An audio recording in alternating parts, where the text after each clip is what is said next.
রব্বুল আলামিনের দরবারে শুকরিয়া আদায় করি যে আল্লাহ তাআলা আমাদের রোজারত অবস্থায় একজন ভালো মানুষ, একজন নামাজি মানুষের জানা আসলে আল্লাহ তাআলা না চাইলে তো আমরা চাইলেও আমরা ভালো কাজ করতে পারি না।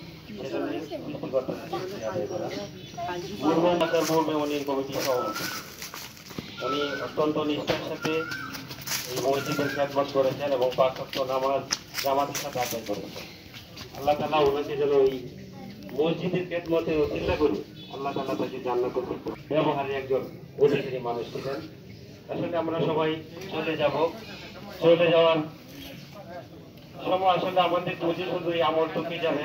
আজকে উনি চলে গেছেন, উনি আপনাদের এলাকার সন্তান, এই এলাকায় জন্মগ্রহণ করেছে, এই এলাকাতেই তার শৈশবকাল কেটেছে।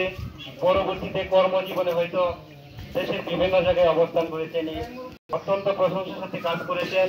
কর্মজীবনে উনি ডিএটি পদমর্যাদা পেয়েছিলেন, উনি অত্যন্ত পুরস্কৃত হয়েছেন, পদমর্যাদা পেয়েছেন এবং একজন আপনারা উঠে বসায় কথাবার্তায় আচার আচরণে ভুল হইতে পারে।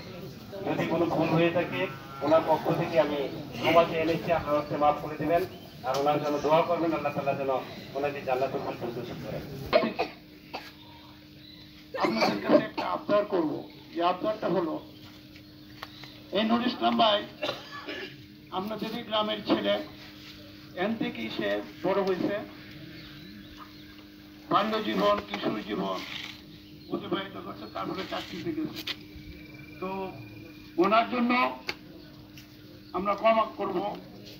আল্লাহ বলছেন যদি একজন আরেকজনের জন্য ক্ষমা করে, আল্লাহ